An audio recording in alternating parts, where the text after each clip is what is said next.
Hi everyone, welcome back to Chinese Taste Buds. ഇന്ന് ഞാനൊരു easy snack recipe ആയിട്ടാണ് വന്നിരിക്കുന്നത്. നമ്മൾ 5 മിനിറ്റ് പോലും വേണ്ട ഈ സ്നാക്ക് തയ്യാറാക്കി എടുക്കാനായിട്ട്. അപ്പോൾ ഇതെങ്ങനെയാണ് തയ്യാറാക്കുന്നത് നോക്കാം.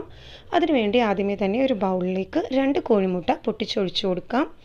നമ്മൾ ചായ തിളക്കുന്ന സമയത്തിനുള്ളിൽ തന്നെ ഈ സ്നാക്ക് റെഡിയായി കിട്ടുന്നതാണ്. ഇനി അതിലേക്ക് 1 കപ്പ് ബ്രെഡ് ക്രംസ് ചേർത്ത് കൊടുക്കാം. ബ്രെഡ് ഒന്ന് മിക്സിയിൽ ഒന്ന് പൊടിച്ചെടുത്തിട്ടുള്ളതാണ്. ഇനി അതിലേക്ക് 1/2 കപ്പ് ഓട്സ് ചേർത്ത് കൊടുക്കണം. അപ്പോൾ നല്ല ഹെൽത്തി ആയിട്ടുള്ളൊരു സ്നാക്കും കൂടിയാണിത്. പിന്നെ ഒരു സവാള ചെറുതായി അരിഞ്ഞതും ആവശ്യത്തിന് ഉപ്പും കൂടെ ചേർത്ത് കൊടുക്കാം. ഉപ്പ് ഞാനിവിടെ 1/2 ടീസ്പൂണോളം ഉപ്പ് ചേർത്തിട്ടുണ്ട്. ഇനി അതിലേക്ക് 1/4 ടീസ്പൂൺ മഞ്ഞൾപ്പൊടി ചേർത്ത് കൊടുക്കാം. പിന്നെ 1/2 ടീസ്പൂൺ മുളക് പൊടിയാണ് ഞാൻ ചേർത്തിട്ടുള്ളത്. അപ്പോൾ എരിവ് നിങ്ങളുടെ ഇഷ്ടം അനുസരിച്ച് ചേർക്കാവുന്നതാണ്. അധികം എരിവ് താല്പര്യമില്ലാത്തവരാണെങ്കിൽ 1 ടീസ്പൂൺ മുളക് പൊടി ചേർത്താൽ മതി. പിന്നെ കുറച്ച് കറിവേപ്പിലയും മല്ലിയിലയും കൂടെ ചെറുതായി അരിഞ്ഞതും കൂടെ ഇതിലേക്ക് ചേർത്ത് കൊടുക്കാം. എന്നിട്ട് ഇതിനെ നന്നായിട്ടൊന്ന് മിക്സ് ചെയ്തെടുക്കണം. അപ്പോൾ ഇതിലേക്ക് ആവശ്യത്തിന് വെള്ളം കൂടെ ഒഴിച്ചു കൊടുക്കാം. ഞാനിവിടെ ഒരു 2 ടേബിൾ സ്പൂണും 2 അല്ലെങ്കിൽ ഒരു 3 ടേബിൾ സ്പൂൺ, ഞാനിവിടെ 3 ടേബിൾ സ്പൂൺ വെള്ളമാണ് ചേർത്തിട്ടുള്ളത്. അപ്പോൾ ആവശ്യത്തിനുള്ള വെള്ളം ചേർത്ത് ഇതൊന്ന് നന്നായിട്ടൊന്ന് മിക്സ് ചെയ്തെടുക്കുക. വെള്ളത്തിൻ്റെ അളവ് കൂടിപ്പോകരുത്. നമുക്കിതൊന്ന് ജസ്റ്റ് കുഴച്ചെടുക്കാൻ പാകത്തിനുള്ള വെള്ളം ചേർത്താൽ മതി. അപ്പോൾ ഒരുപാട് വെള്ളം ആവരുത്. ഏകദേശം ഒരു 2 ടേബിൾ സ്പൂൺ വെള്ളം മതിയാവുന്നതാണ്. ഇനി നമുക്ക് ആ സമയത്തിനുള്ളിൽ ഒരു ചീനച്ചട്ടി ഒന്ന് ചൂടായതിന് ശേഷം അതിലേക്ക് ഫ്രൈ ചെയ്യാൻ ആവശ്യത്തിനുള്ള ഓയിൽ ഒഴിച്ചു വെക്കാം. ഇനി ഒരു പ്ലേറ്റിലേക്ക് കുറച്ച് എണ്ണയൊന്ന് സ്പ്രെഡ് ചെയ്ത് കൊടുക്കുക. നല്ലൊരു ക്ലീൻ പ്ലേറ്റിലേക്ക് കുറച്ച് ഓയിൽ സ്പ്രെഡ് ചെയ്ത് കൊടുക്കുക. എന്നിട്ട് ഞാനിവിടെ ആ ഒരു ഷേപ്പ് കിട്ടാൻ വേണ്ടി കുക്കി കട്ടർ, ഈ ഒരു ഡിസൈനിലുള്ള കുക്കി കട്ടറാണ് ഞാൻ എടുത്തിട്ടുള്ളത്.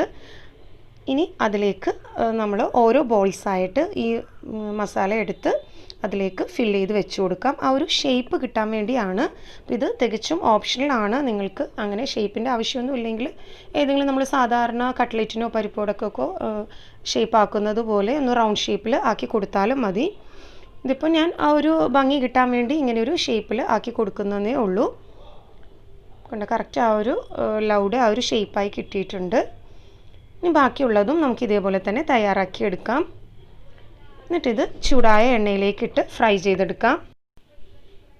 അപ്പോൾ ഞാൻ നേരത്തെ പറഞ്ഞു, ഇത് വെറുതെ നമ്മൾ റൗണ്ട് ഷേപ്പിലാണെങ്കിലും ചെയ്തെടുത്താൽ മതി.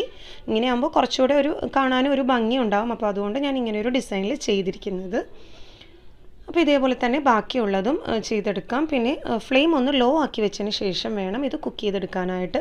അല്ലെങ്കിൽ ചിലപ്പോൾ മുകൾ ഭാഗം നല്ല ബ്രൗൺ കളർ ആവുകയും ചെയ്യും, ഉള്ളൊട്ട് വെന്തിട്ടും ഉണ്ടാവില്ല.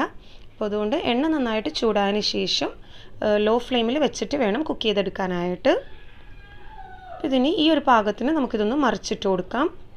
അങ്ങനെ 2 സൈഡും നന്നായിട്ടൊന്ന് ഫ്രൈ ചെയ്തെടുക്കുക. ഞാൻ നേരത്തെ പറഞ്ഞില്ലേ, പെട്ടെന്ന് തയ്യാറാക്കിയെടുക്കാവുന്നൊരു സ്നാക്ക് റെസിപ്പിയാണിത്. നമ്മുടെ സ്നാക്ക് തയ്യാറായിട്ടുണ്ട്. ഇനി ഇത് നമുക്ക് എണ്ണയിൽ നിന്ന് കോരി മാറ്റാം. എന്നിട്ട് ചൂടോടുകൂടി തന്നെ ചായയുടെ കൂടെ സെർവ് ചെയ്യാവുന്നതാണ്. അപ്പോൾ എല്ലാവരും ട്രൈ ചെയ്ത് നോക്കുക. റെസിപ്പി ഇഷ്ടമായാൽ ലൈക്ക് ചെയ്യുക, ഇഷ്ടമായില്ലെങ്കിൽ ഡിസ്ലൈക്ക് ചെയ്യാവുന്നതാണ്. അപ്പോഴേ എൻ്റെ റെസിപ്പീസ് നിങ്ങൾക്ക് ഇഷ്ടമാവുന്നുണ്ടോ ഇല്ലേ എന്നുള്ളത് എനിക്ക് അറിയാൻ പറ്റുള്ളൂ. അപ്പോൾ എല്ലാവരും ചാനൽ സബ്സ്ക്രൈബ് ചെയ്യുക. Thanks for watching my channel.